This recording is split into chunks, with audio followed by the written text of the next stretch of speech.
A lot of times people have one bank account and they deposit all of their income, all the sales for their products or services into one account, but then they will also pay bills out of that account. And a lot of times as that balance grows, where maybe you get a big commission and then it's got to last for 2, 3, 4 months until you get that next commission check, it's really hard to navigate those peaks and valleys when you're using one bank account.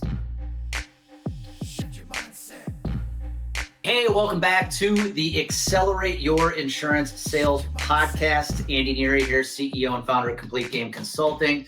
I am excited for today's guest. I am going to introduce you to someone that is a key asset to our business that I have leaned on a lot. And as I start to introduce more of these key partners that we leverage in our episodes, I hope you find these episodes to be very valuable. So with that said, Alicia Osthus, welcome aboard. Hello. Well, it is rare that I use a podcast episode to focus on accounting. But we are going to talk about a concept today that some of the listeners might be familiar with. There are probably a lot who are not. But I will tell you, it is a financial concept that has been huge to our business as we have scaled. A concept we call profit first. And we'll talk about the concept, the book, all that stuff. But for the folks who don't know Alicia, which is probably most of them, given our audience, give us a little bit of your background, all the way, accounting, what led you to start your own firm. Just a little bit about yourself. Yeah. Self-declared numbers nerd. I've always liked numbers, balancing things. Came out of college and went into auditing, worked with one of the big four for a couple of years. Did not like to be everybody's enemy because no one likes to be told that I found mistakes and we're doing things wrong. So I pivoted into the tax world and worked for a small accounting firm out of the Twin Cities in Minneapolis, and worked there for 13 plus years doing taxes. And then just kind of got disenfranchised with everything being after the fact. Most people don't come to the tax accountants. I mean, now it's more, there's more tax advisory, but back in the day, it was pretty much you meet with them once a year. We give you the bad news. Hey, you owe this money. And you're looking at like, hey, how do I owe this money? There's nothing in my bank account. So I really wanted to be more proactive with my clientele. And so kind of pivoted and slowly started out on my own, and it's kind of organically grew into a business. So, yeah. And you're in kind of southwest, Minnesota. Yep. About 90 miles west of Minneapolis. And we've been working with you. How long have we been working with you now? Has it been, it's over a year now, isn't it? Yes. I think it was a year in June. And you have been a big asset to us from the numbers perspective. I brought you on because I got to a point where I'm like, I need somebody to tell me what my numbers mean. Putting that stress on me was something that I probably wasn't handling the right way. And so, like I said, you have been a big asset to us. A little bit about you though, 4 kids, right? Correct. Ages? 14, 12, 10, and 8. Ooh, you spaced them out perfectly. Yep. Planner.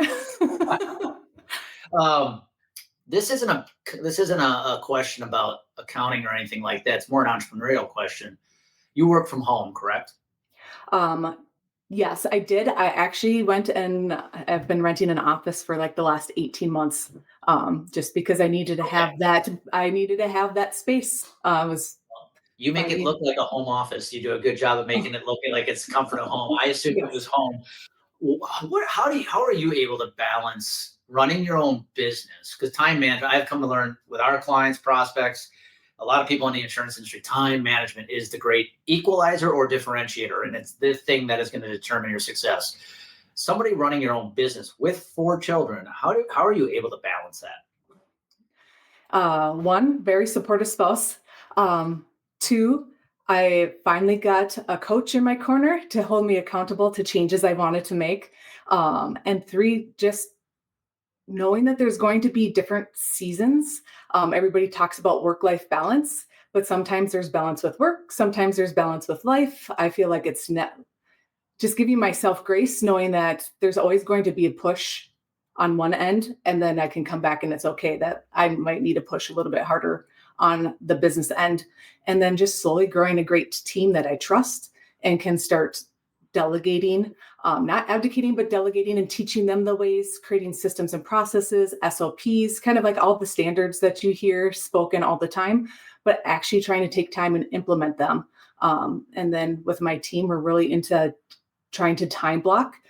So then we can, so you're not constantly switching. So like I went and tried to make certain weeks heavy client meeting weeks, and then other weeks heavy just in the weeds working weeks. So then I can provide the most value to the people I work with. I don't think we've had this conversation. You brought up your coach. Hmm. Do we have the same coach? Yes, we do. Ah, all right. Somebody else I'll probably have on. I had Christina on a long time ago. It's probably time to bring her back on the podcast. But yeah, she will hold you accountable. So, Yes. Yes. we love you. Um, you know, you brought up a good point. One of the best pieces of advice I have ever been given early here as I grow complete game consulting. I still consider myself an infant when it comes to entrepreneurship. But the advice was, hey, if you're going to scale the business, you got to grow horizontally before you grow vertically, which is you got to go find people. You got to put in processes and delegate and find people who can take a lot of work off your plate so you can focus on scaling that business. I'm sure that's probably what you were just referencing there. That is a big component of your ability to grow your business. Would you agree with that? Yes, I would completely agree. Yeah. So let's talk. Speaking about scaling, as you grow, you make more money. Hmm. And what I want to talk to you about today is profit first. And I read the book. I was going to pull it off my shelf, but I read this book honestly years before I ever went out on my own. But it was a book that was recommended to me, and I can't remember who or why, but I read it, and it was just a fascinating concept on how to run your finances, both professionally and personally. And I think I started doing it as an individual with my personal finances. But then when I started Complete Game Consulting, Profit First became a huge game changer with the business. And so before we dive into the concepts, the details, the principles, what led you as an accountant to want to, and the books, the author is Mike Michalowicz? Yep, McAllowicz. Yep. Michalowicz. What led you as an accountant to want to gravitate to that model? Yes. So I can remember it vividly. 2018, listening to Don Miller StoryBrand podcast, and he had been interviewing Mike Michalowicz.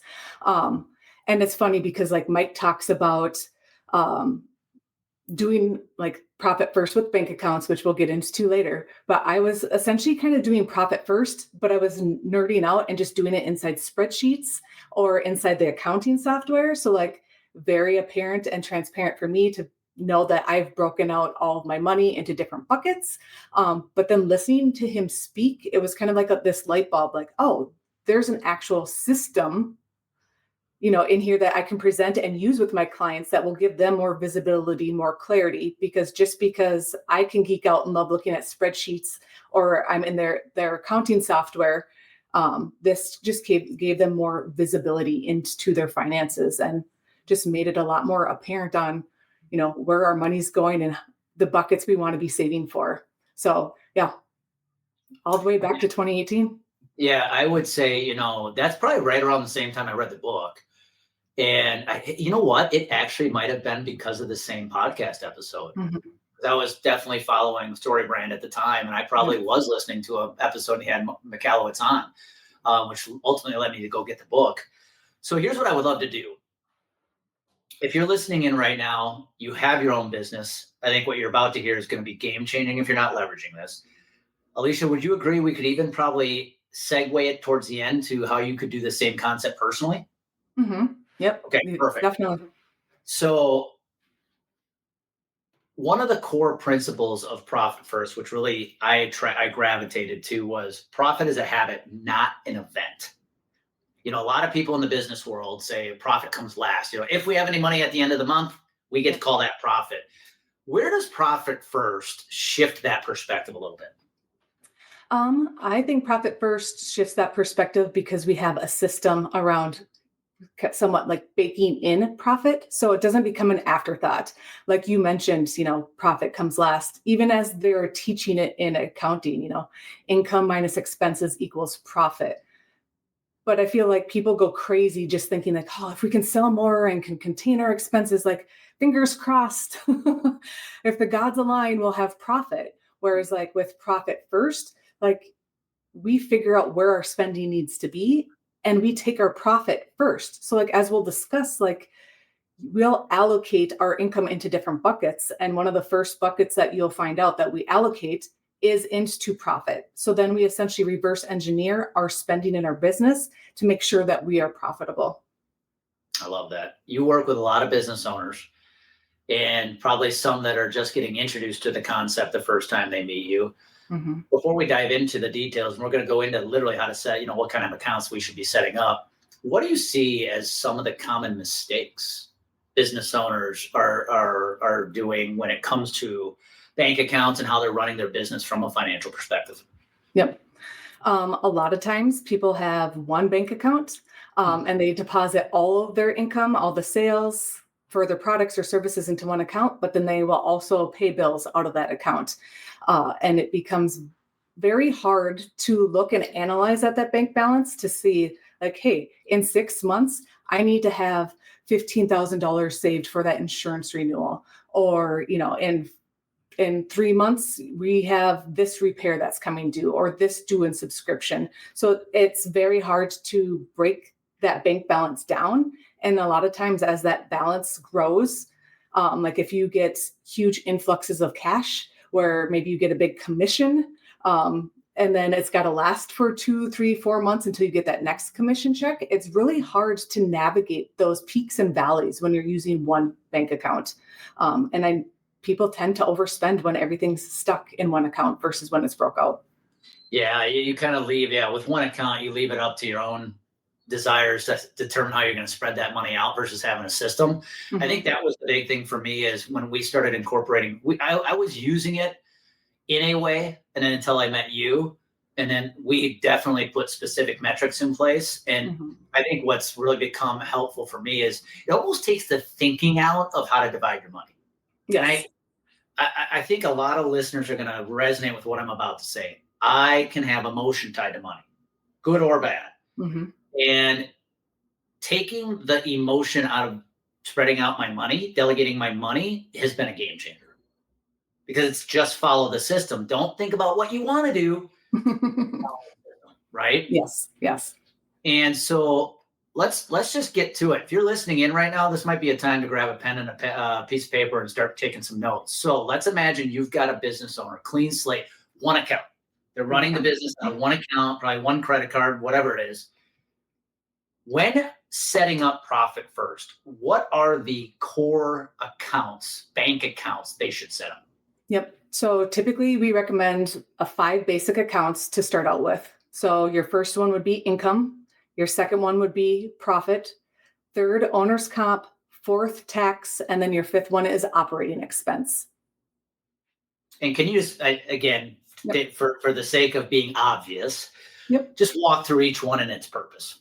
Yes. So the income account is an account that will hold all of your deposits. So you want to deposit all of your checks, your merchant account payments, like anything that you receive money from, that all gets deposited into your income account. Now, your profit account will hold transfers when we allocate from the income account. So what we deem as profit will transfer into there. Then we have the tax account where we'll set money aside for taxes so you don't have to worry about them. And then same with owner's pay, because you are essentially the most important person of the business. So you shouldn't be paid last. You should make sure that you take care of yourself and your family. So we allocate money to owner's pay. And then we have an operating account. So that's where the remaining income goes. And that a lot of times will cover dues and subscriptions, payroll, insurance, premiums, like all those different types of daily operating expenses. So those are our main 5 accounts. Now, we can obviously break them out and to be more industry specific as we get into it. But for the basic setup, it's those 5. Well, and I'm glad you brought that up because one, I want to hear people notice there were 2 separate accounts, profit and owner pay. It's not, hey, the dollar you have left at the end of the month is your pay. Congratulations. Yep. No, there's a account for profit and an account for paying yourself. Correct. Correct. Yes. So, I I think mean, there's a lot of pride. I was just going to say, I think there's a lot of pride in people saying how, business owners, especially when they're starting from the ground up, that grind of, I didn't take any money for 2 years and I didn't pay myself for 24 months. And I ground. Yeah, great. But you don't have to do it that way. no, no, you don't. You don't. And I find it creates a lot of stress. It creates a lot of feast or famine when you do that. When I feel like when people don't pay themselves, they may be investing that money back into their business, right or wrong, and the right or wrong things that aren't growing their business the way they thought they were. And then even on the home front with the spouse, with the family, to have that inconsistent income of not being able to bring home a paycheck creates a lot of frustration and takes up even a lot of mental bandwidth on now how do you manage your personal finances because you haven't been taking home a paycheck. What are some of the common, we'll continue to have a discussion here about the accounts, but we have our 5 accounts. Yep.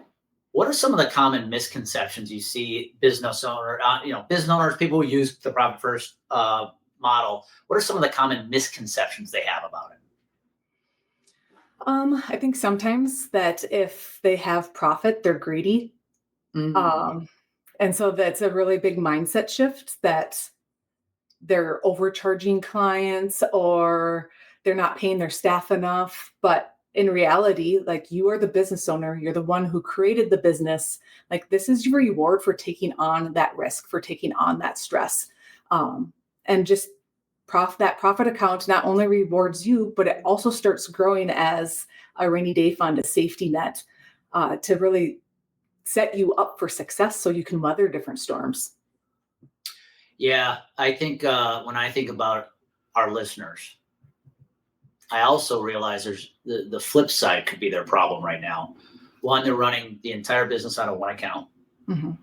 And instead of dividing it up to cover overhead, they're trying to take as much of it home as they can.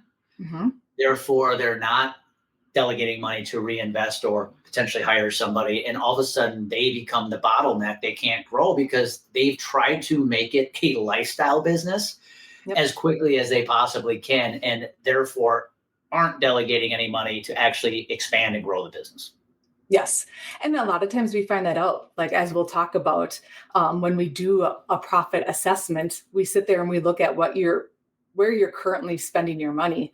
And it's a lot of times eye-opening for people to realize that they think maybe just their paycheck is their owner's comp.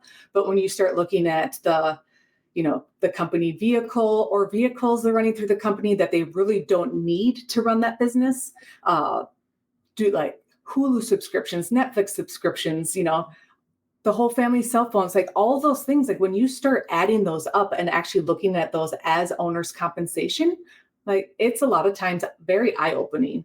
Yeah. And that's the one thing I like about Profit First, because it gives you guardrails or guidelines. And yes, we can adjust them because each business is different, but it kind of gives you a framework of like how much you should be spending in each of the buckets. Yeah, and I'm going to ask you here in a minute or two about what percentages should people look at. I'm sure every business is a little bit different. We've adjusted ours over time, but going back to the profit assessment, I know that's something you offer when you engage with somebody. Yep. Even if somebody's listening, thinking of a profit assessment, what goes into a profit assessment? What do you look for specifically? Yes. So the different things that we look for are essentially the 5 different buckets and where you're spending your money. So we'll look normally through the last 12 months of your expenditures, and we'll look at how much you've paid yourself, depending on your entity structure, let's say through paycheck. If you've taken home any sort of shareholder distributions or just profit sharing, that would be, we'd mark that as profit and calculate that where you should be depending on how much revenue you're bringing in. If you've made any sort of tax payments, because we want this business, to be able to pay for your tax liability that it creates. So have you paid any taxes? And we figure that out. And then even looking at your operating expenses, everything from dues and subscriptions, meals and entertainment, travel, payroll, calculating all of those different types of things. And then essentially looking at them as a percentage of revenue. And then we even look at debt payments, like what does that look like? And then letting you know, hey, here you are currently with all of your percentages. This is where we want to be. So that's kind of what we look at. This episode is brought to you by True Captive Insurance. What if you could take full control of your healthcare strategy without the financial burdens of traditional insurance? At True Captive Insurance, they make that possible. As the only captive in the nation that puts up the majority of collateral on your behalf, they provide financial flexibility from day one, making them an advocating partner for their customer success. True Captive's fully customizable plans and cost-saving strategies ensure you never have to choose between affordability and quality care. It's time to break free from the limitations of conventional insurance. Take the next step today. Visit truecaptive.com and discover a smarter way to manage healthcare. That is truecaptive.com. Imagine you're working with somebody for the first time, and of course, the percentages are going to be different. Yep. Given seasons, the business. I know we've adjusted ours from time to time, like our payroll, we adjusted down. We're down a person right now. But if you were just working with somebody for the first time on Profit First with those 5 accounts, what would be your recommended percentages that you would recommend per bucket? So one, it will be dependent on the size. Okay. Revenue will dictate the percentages that we need to divvy everything up from. But what we first will do is a profit assessment. So we'll essentially look at over the last 12 months, what you've historically been somewhat contributing or spending in each of the buckets. So we'll analyze if you've taken any profit distributions, if you've saved any money for taxes, what you've been taking for owner's comp, and how much you've been taking or spending in operating expenses. And that will also include credit card and debt payments. And then once we get that, we call those your current allocations, because that's where you're currently. And then depending on your revenue size will be how we split things out. So like if you're 250 and under for revenue, essentially we'll do 5% into profit is where our goal would be to get you to. You'll do 50% into owner's pay. And the goal would get you to 15% for tax and then 30% for operating expense. And then it shifts as you go up. So like, let's go assume the business is generating about at least $1 million in revenue right now. Yep. So $1 million in revenue, profit would be 15%. So that's up from the 5% from a $250,000 business.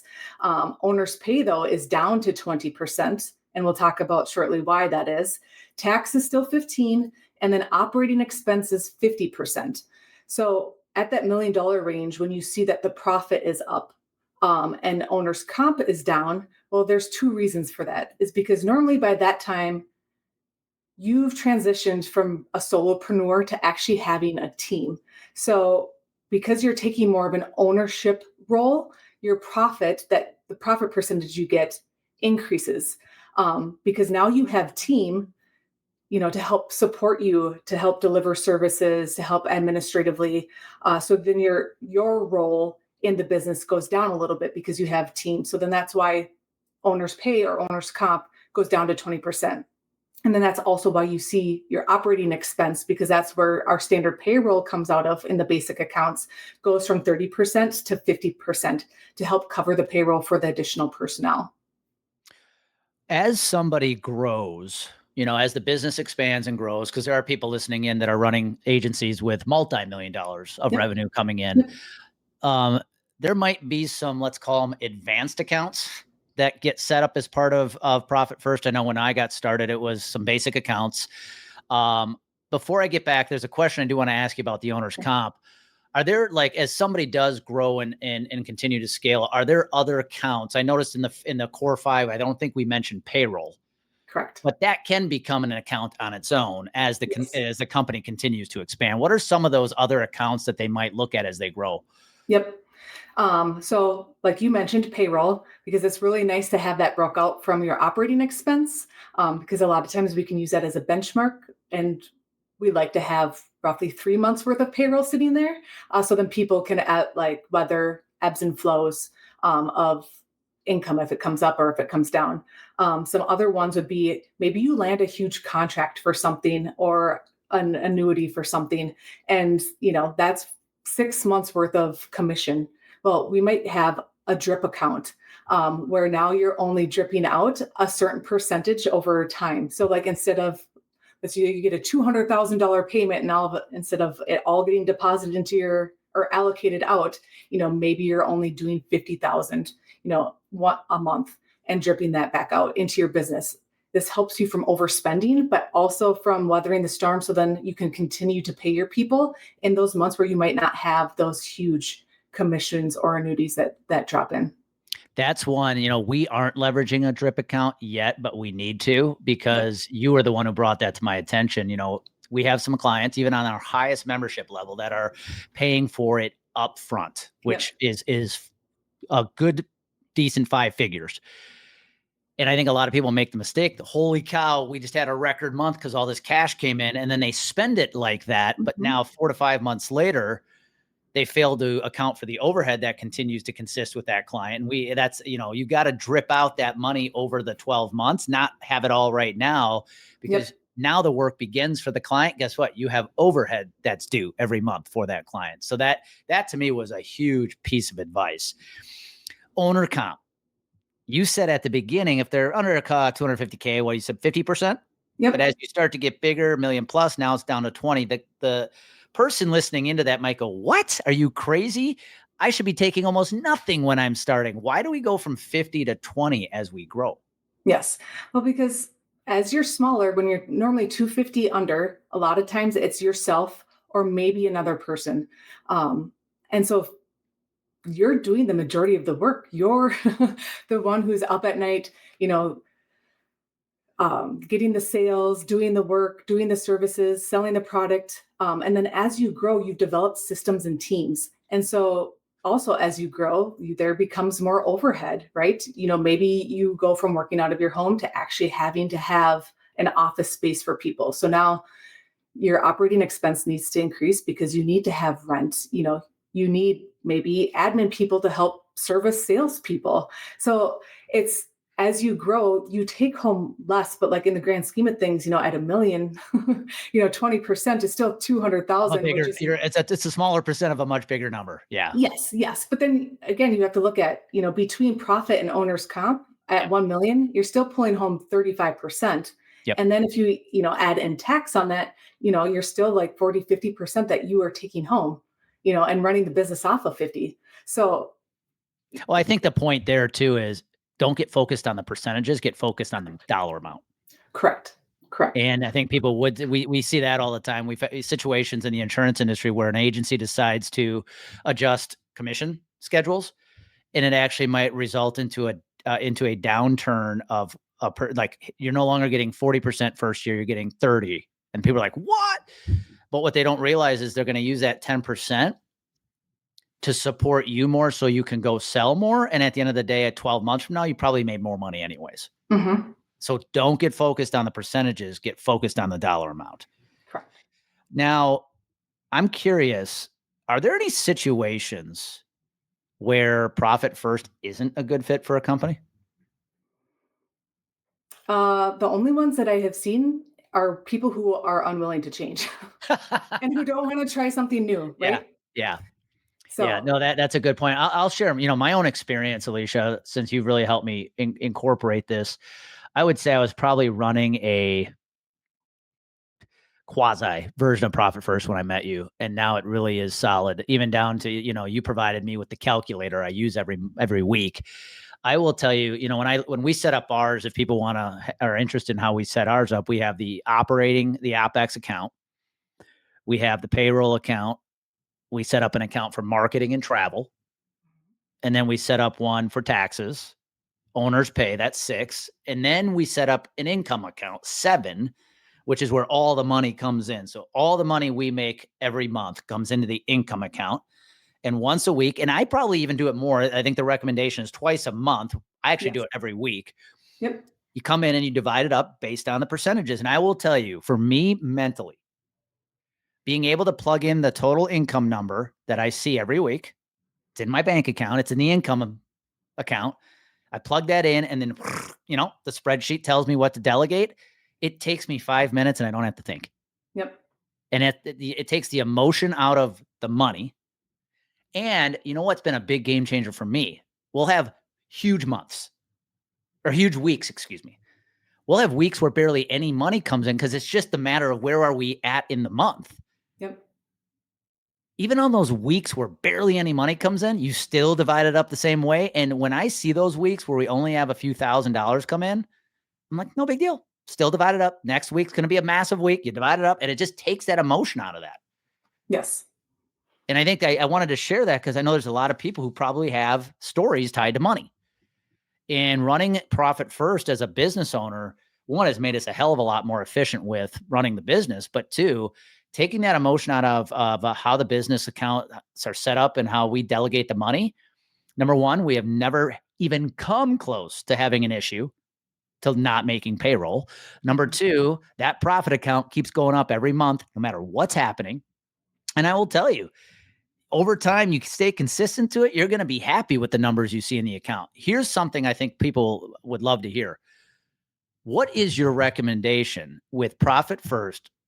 What kind of a safety net should somebody have in, say, payroll or OPEX, which is going to go towards overhead? It's not just running that thing down to zero every month. What is your advice about what kind of safety net they should have for a rainy day? Yes. Part of it is risk tolerance. And then this like cyclicality of how their income comes in. But most of my clients like to know that there's 3 months sitting in the payroll account.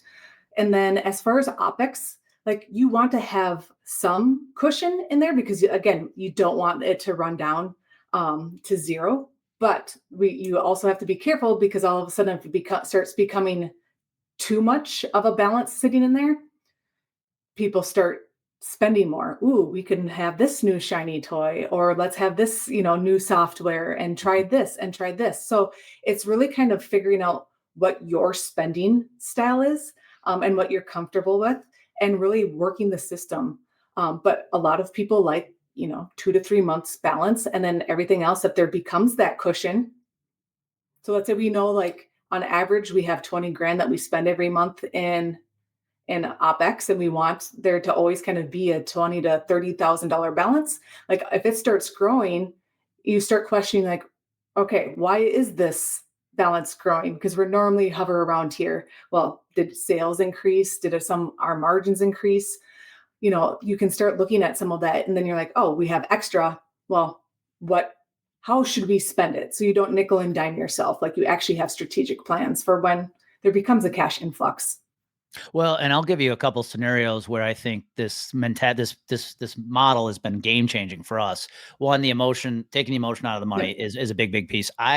Overall, I'm a financially conservative person. I don't take massive risk with money, but at the same time, I hear stories of peers and people who are constantly redlining with debt and all this financial risk. And I will tell you guys, when I look at my bank accounts, I sleep at night because we are running this business with a lot of comfort because we have the money should shit hit the fan. And you don't start there, you get there. But I tell you, if you run this model and you do it consistently, it's going to be a game changer for your business. And so the other example I'll give, and it happened this year, our business grew a lot in 2024.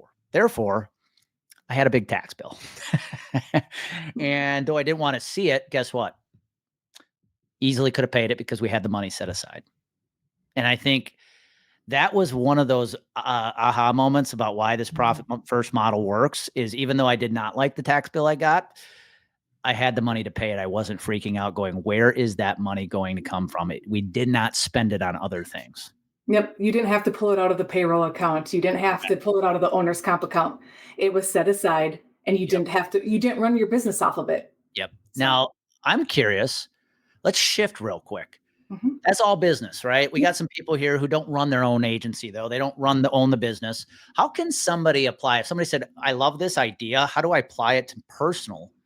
What would be your advice? What might those accounts look like?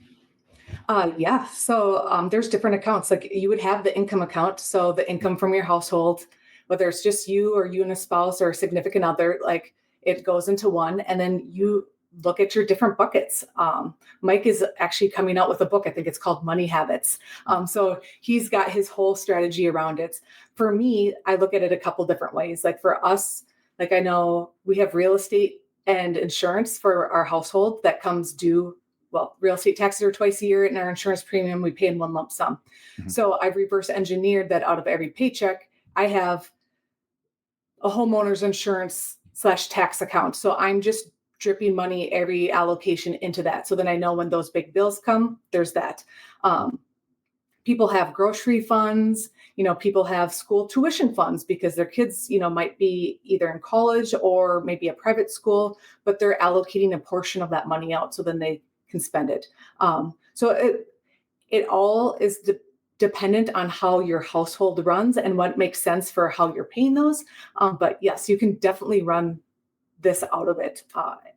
It's a lot of fun. I It is. geek out about it. It is. I actually, it sounds so, you said you nerd out on numbers. I kind of do too. Mhm. I look forward. My routine is I look at the bank accounts on Saturday morning, and I kind of look forward to it, especially on the good weeks. But I look forward to the delegating because you get to see how the money is being divided up, and then you're seeing every account grow. Yep. And I think what has been really helpful above and beyond everything else is, to your point, if something's off, you will see it quick because of the profit first. If all of a sudden payroll is going, wait, we used to have 20, 30K in here every month. Now we only have 11. It's time to adjust those percentages. Yep. You're not setting aside enough for taxes. You'll know pretty quick when quarterly taxes are due, right? And I think that's where it's been helpful too, is when you have a gap, you see it pretty quick. Mm-hmm. Yep. And for people who are very tactical, this is literally setting up all these accounts with your bank. Right now, I want to say I have probably 7 or 8 checking / savings accounts in my bank. So when I go into my dashboard, I see all of those accounts and I see all the money divided up equally. Yeah. No, it's fun. It gives you a dashboard on how to navigate, right? Like you said, it sounds alarm bells if something's off. It just triggers you to take action in your business and be proactive versus reactionary. So I've seen nothing but good things from the clients who implemented I guess it. our advice is, if you haven't read the book, read it first. Profit First by Mike McCallitz. I'm not even going to try to spell his last name. No. But anyways, it is amazing mode, a model of running your finances, whether it's business or personally, that I think will be a game changer. Again, I'm going to say it one more time. It takes the emotion out of the money, in my opinion. And because you literally gave me the calculator to use every week, it protects me against me. Because if I'm left up to my druthers, I might make an emotional decision on where to put money, and it's not the right decision. So I love it. Well, let's with the time left, let's use this space to get to know Alicia a little bit. You mind? Nope. This is a tradition I actually started today with the podcast interviews I'm doing today. I'm like, we're going to start doing this because I'm a big proponent of discipline, habits, rituals, routines. So what does Alicia's typical morning routine look like? It's changed throughout the years, but right now I've found like getting up in the morning and I go meet one of my friends and we go for an hour-long walk in the morning. I've noticed like if I get outside, get in nature, get my steps in, like everything goes better because I've taken some time for me to decompress, to release some stress, and then also know that I have gotten some sort of physical activity in during the day. And then from there, come home. By that time, it's time to get the kids up for school, make some breakfast, and then we'll drop the kids off. And then my husband and I are lucky enough to co-office. So then we normally have a little bit of a power hour, kind of like talking about what our days, weeks look like, little Bible study, and then off to work we go. Awesome. Love that. Any interesting podcast or books reading or listening to right now? I was reading Time's Up by Ron Baker and forgetting the other other author. It's co-author.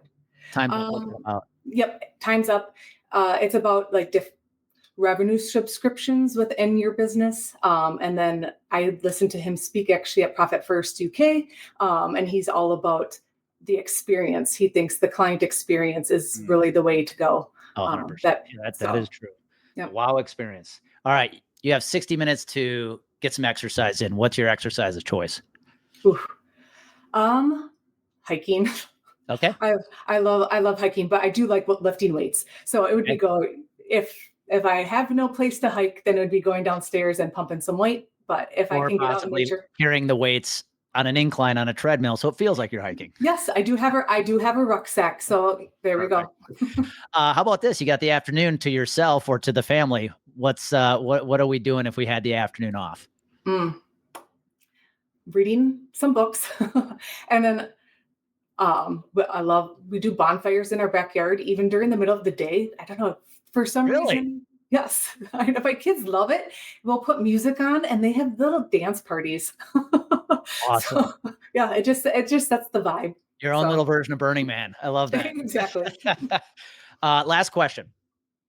Somebody is thinking about operating or implementing Profit First, and they are in need of a bookkeeper or somebody to help them out. Yep. Why should they hire you? Wow. Thank you for asking. Putting you on the spot. Yes, thank you.